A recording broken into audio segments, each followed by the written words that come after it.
I'm 25, and I'm from New York. I grew up in New York. This is my grandfather's hat, you know what I mean? So it's kind of like it very much inherited kind of New York thing. I'm from here, so there's not much effort, it just kind of happens. So I guess I grew up with like a bunch of cool sneakers as a kid. I just got them just now.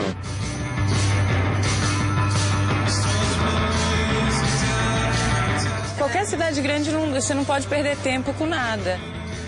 Eu faço exatamente tudo ao mesmo tempo. Café tá sempre na minha mão, celular tá sempre na minha mão, tô resolvendo o almoço ao mesmo tempo que tô mandando uma mensagem para resolver coisas de trabalho.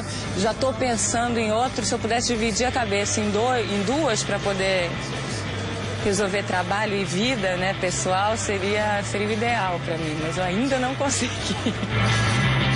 Tanto trabalho, amizade, tudo rolando ao mesmo tempo. Eu não sei até que ponto isso é bom. Hoje isso é viável, mas eu não sei o que vai fazer com a cabeça do ser humano daqui a um tempo.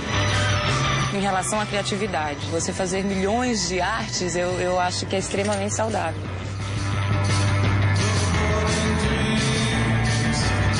I definitely style myself on women in rock, so like Alison Mosshart from The Kills and Karen O from the Yeah Yeahs and Meg White from the White Stripes. They go hand in hand. I mean, music is performance and fashion is a performance as well of kind, so they're definitely linked. The pains of being pure at heart. I just saw them at South by Southwest last week and I loved them. They're really great. And she's so stylish, the girl. Amazing.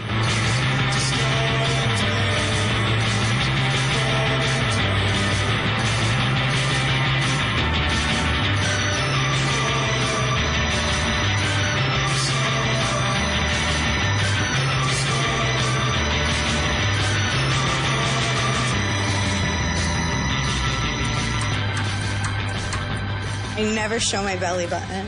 I always try to mix two elements together, whether it's like masculine and feminine, or, you know, expensive with really, really cheap, or, you know, something really dirty with something really, really clean. Like I like juxtapositions or contrasts. I never want to be too girly or too masculine. Oh my God, I see myself in you now. It's getting weird.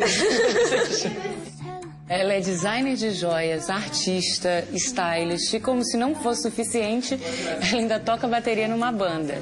E é por isso que é praticamente impossível definir quem é essa mulher, a Pamela Love. I consider myself an artist. I just like to create. We make some pretty crazy pieces that you can't wear every day, but I'm more interested in the pieces that you would never take off. Like, I don't even take this off when I shower. It becomes part of your body. Yeah, this piece and this piece and this piece I never take off. I'm really interested in like jewelry as an element of power. Jewelry has such a huge symbolic role in like all kinds of customs, traditions, magic. Tell me the story behind the bird skull. I wanted to make a necklace for a friend of mine, and I thought that he needed a skull, but I didn't really like regular skulls. I think that they're overdone. At first I bought a bird skull and I cast it in silver, but it was huge.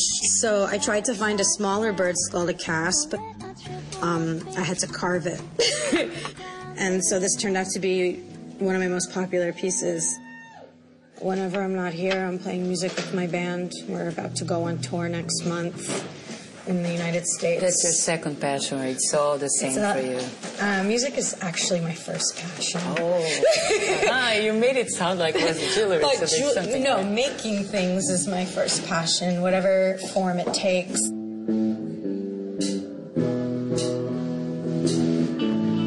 It's 4 girls, and all from different bands. And is it any reason, like for only girls in the band? I think it's better that it's all girls because we talk about a lot of weird stuff at practice that probably if there was a guy there, we wouldn't. You know, there's a lot of girl bands that are very feminine and girly, and we're really not at all. We're tough girls, so I think it's okay. How does your music influences your work in fashion, and vice versa? Well, I think music in general influences fashion so much. Like, so many designers get their influences from, like, rock icons, music icons. Yeah, we can actually really see the rock in your jewelry. Well, fashion and style are very different things. I think fashion is, what you see on the runway, and style is, I guess, how you interpret what you see. I think it's a very powerful art form because it's something you see every day. Same with music. It's a really powerful art form because you hear it. I feel like there are more art forms for the masses as opposed to, art proper. So I feel like, these other elements that I consider art are so powerful. Anyone can open a magazine or anybody can create an outfit and put love and energy into it. And to me, that's art.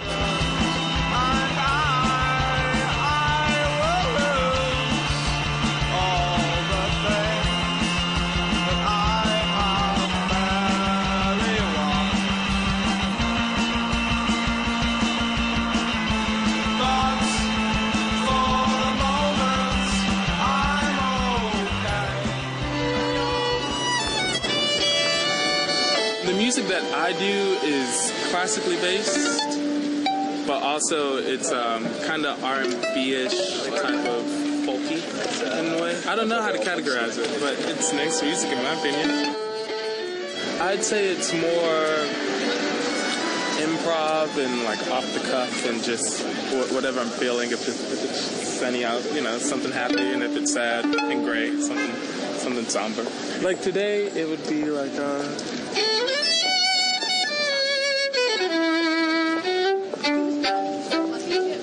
I don't know, something like that,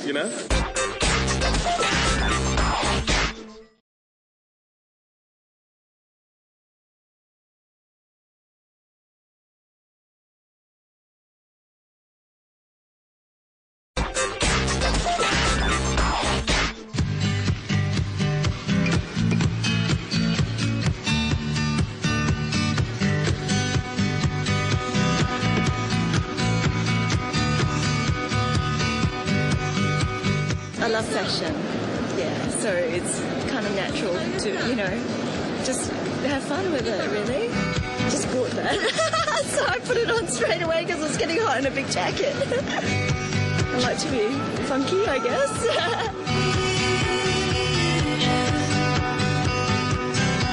I'm an artist, so very eclectic.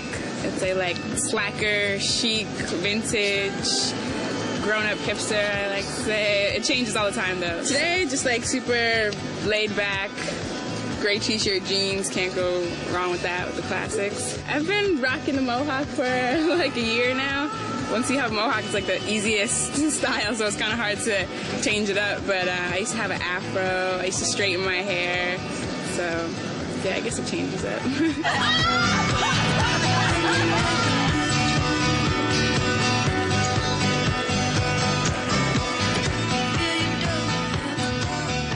We are exactly how we are in person, in real life, that we are on the stage too. Yeah. We really just have a lot of fun. I think that takes people by surprise sometimes. Well, we like bands with 3 people, and we're all girls. Well, because we all have PMS, yeah, it can be hard. Em pouco mais de ano, essas meninas formaram a banda e abriram shows Yola Tango e Sonic Youth. E é lógico que elas viraram as queridinhas, dos entendidos de música, e elas são as Vivian Girls. Hello, girl. Hi. Was it a dream come true for you to have opened those big shows? Yes. Crazy. They're living legends. I mean, hell yeah. I'm nervous, but they're really nice. It was very unexpected. It was, we've been really lucky. We also worked really hard, but it was a combination of luck and hard work. Luck and hard work. And how it all started? It started when me and our old drummer Frankie, we decided to start the band. And then we practiced a few times, but we needed a bass player. So Katie jumped in as the bass player. And then we just started practicing a lot. Then we started playing shows. And that was it. And then in July, Allie replaced Frankie on drums. So what comes first, friendship or the band? Friendship. Yeah. Friendship. So you were friends before. We've all been friends for years. Me and Cassie went to high school together. I met Allie in college. So we've all been friends far before the band started. Like a musical friendship, we could call that. Yeah. Right? It's something that would define you as a band. Dirty. Yeah. Gross. I just took a shower. She's not dirty. Allie's not dirty. We didn't take a shower. I think the term lo-fi works for our music and our appearance. Yes. So do you think New York plays a lot, has a good part in who you are Yeah, definitely. as a band? New York has definitely shaped us as people because we've always lived in around New York City. So I wear a lot of black. Yeah, that's a New York thing. That's a New York stereotype. Yeah. I have a bad temper. I wear crazy clothes sometimes. I think it was definitely good for us that we started here because there's so many other great bands in New York and there's so many, show bookers and great kids. So I think because of that community, it was really easy for us to get started as being a band. And what was the biggest break for you? Sonic Youth, Yola Tango, and what else? I think it was a combination of a lot of things, like touring a lot and then getting signed to In the Red. And, putting out records nonstop. Yeah. We're opening these shows for M. Ward right now, who's like a really good songwriter, and it's like we're playing in front of people who might never have seen us before. Yeah. It's really exciting. Like yesterday, I was really grouchy because we got a parking ticket, but then we played and I was happy afterwards. We got a parking ticket at the Apollo Theater. Yeah. Which is like, we never thought we were going to play there. Right? I know. It's so exciting. So life's awesome. Every show is scary. We got on stage and it's like at the Apollo Theater, and Katie's like, "We've never played a place this tall." And I looked up, and there's like 3 tiers, and I was like, "Oh my god, oh my god!" And there's like 3 crowds of people, and I was like, "I don't remember how any of the songs go. I can't use my arms or legs. Do I sing in this song? I don't know." But then we calmed down. I always heard that Barbra Streisand still throws up before every show. Really? Every performance, she throws up. Dude, she's good. Yeah, always like pushing yourself to the limits. Yeah, we're not gonna puke. No throw up. Well, I always loved traveling. So this is like the perfect way to travel. On the train tracks. On the train tracks. with a bindle like that.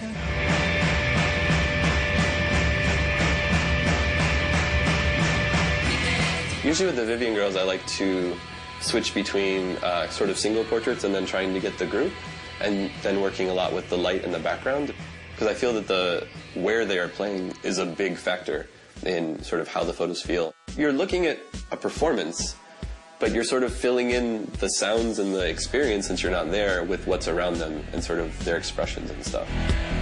I was such a music fan, so I was always going to shows, and I mean, for a long time I didn't shoot them, I just went to them. And I became friends with all the bands, and my friends started bands, and then eventually the music photography became a bigger part of what I was doing. O Todd está envolvido na cena de música, arte e das bicicletas com torcidas. E a fotografia dele mostra um pouco da Nova York que muita gente não conhece a cara, mas que com certeza já ouviu falar. And tell me a bit about the bands that you have shot. It's sort of a very big, strong scene in Brooklyn. Sort of like a DIY scene, you know? People throwing shows in their houses and their apartments. And in sort of finding sort of unused spaces and throwing shows there. The small shows, all ages, in like a non-legal venue, in like an apartment, those are by far the best always. You know, if you go to a big venue and your friends in the band, you can't go hang out with them, you know, unless they come and get you and bring you back. But you go to an apartment show and it's all the same room. Have fun, relax. Yeah. It's more laid back, right? So it's this idea of like, if you want to do something, you just do it. You have a blog, right? Yeah. What's the name of it? Sucka Pants. And what is that? The blog now is it sort of travels with me and shows the different things. So it's a lot of music sometimes when I'm in New York, but then I go live on a junk raft for part of the summer down a river. So there's no music and it's all junk raft traveling. And then I'll go explore some underground tunnels and it'll be those photos. And I have a lot of friends that are in bicycle gangs, and they throw these crazy events where they have like monster bikes and jousting and they blow things up. What is it? I was really to ask you that. I really like the Black Label Bicycle Club. They make these amazing monster bikes. There's one where you have 2 people sitting in different directions and pedaling with these giant wheels that are like 8 feet big, and they can spin in circles or go straight. And it's just it's inventive. It's like art and sculpture and sort of engineering at the same time. So do you think the city gives you freedom for that? The city is full of freedom and restrictions, mainly because it's so expensive. But I think it's the concentration of good people here that bring more people. I'm sort of just shooting my life as I go.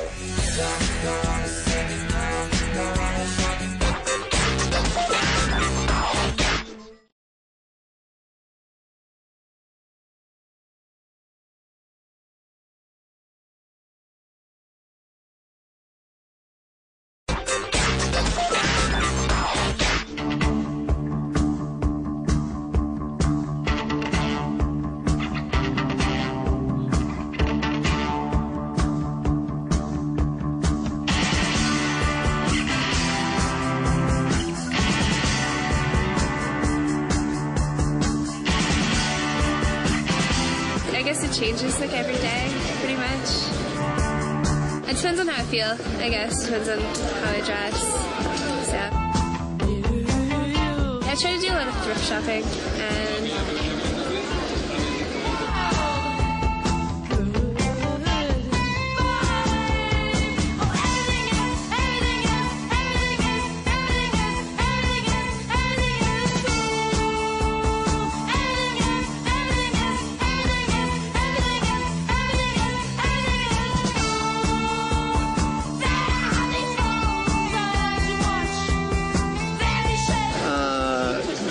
cultura. Você tem que compartilhar na cultura de Nova York. Brooklyn faz grande parte. I wouldn't say I'm well immersed in the street artists and culture, but it's fun to take part in it and just kind of observe. I mean, they make New York beautiful. Na arte menos é mais.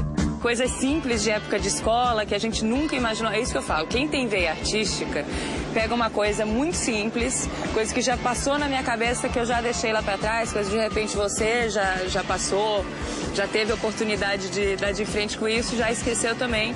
E o cara vai lá e pega aquelas fitas, cria cubos. Uma coisa que não seria arte para muitos. E para quem tem essa mente de gênio, que eu digo, né? O gênio da arte acaba criando coisa boa de coisas mínimas. I connect dots with the tape, working with whatever architecture or spatial environment there is to create a two-dimensional scene that plays with your three-dimensional perception.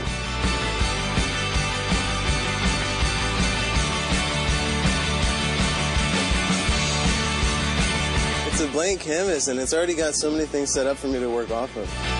The shape is so easy. Everybody you know has drawn a cube before, but it's all about where you take it to, you know, like what you actually like say with it. I'm looking at a space that thousands of people walk in every single day a little bit differently. I think I'm taking the time to kind of be imaginative. Just stop instead of walking by. If I'm going out, I carry tape with me. We could also hit over there. It's kind of nice. I don't know. I like when the tape goes in the air a lot, and so like that's an opportunity to work with the tape in the air. I was just really tired of painting in my studio and then storing my fucking paintings, and like I didn't understand what it was about that way. And so like when I started on the street, I understood. Like, it all made sense why you try to do these things, and like people's responses to me were just it was a lot of fun. It's really addicting. It's really addicting. It's kind of just a big process of, I don't know, walking back and kind of looking at the whole picture, you know?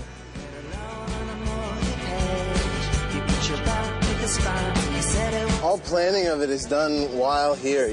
It's a different philosophy to work, I think, that's all. The other great thing about tape is that any line that I make, I can like take it off and redo it. I've seen your work. It's amazing.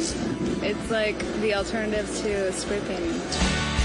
It probably only lasts a couple hours. Oh, no, less, I'm sure. You know, somebody's going to open that door and want to get in there. Yeah, but no one goes in this building. Squatters. Yeah, yeah. But thank you.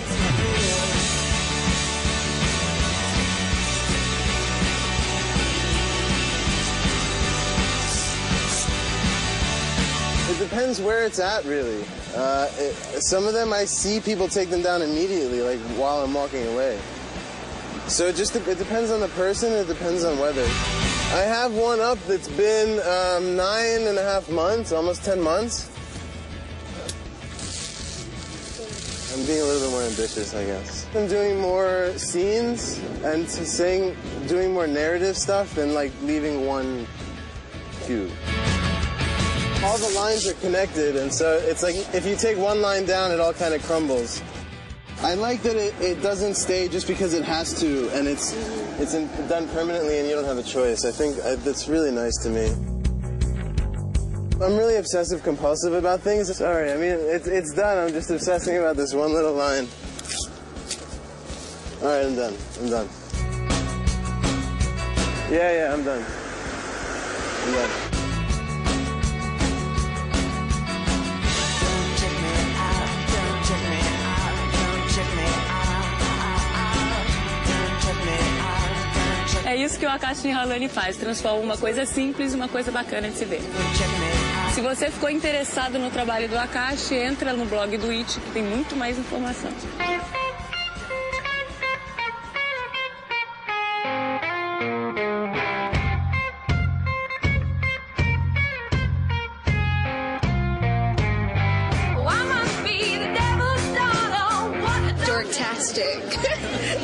I like wearing comfortable clothes that fit me nicely and complement my, I don't know.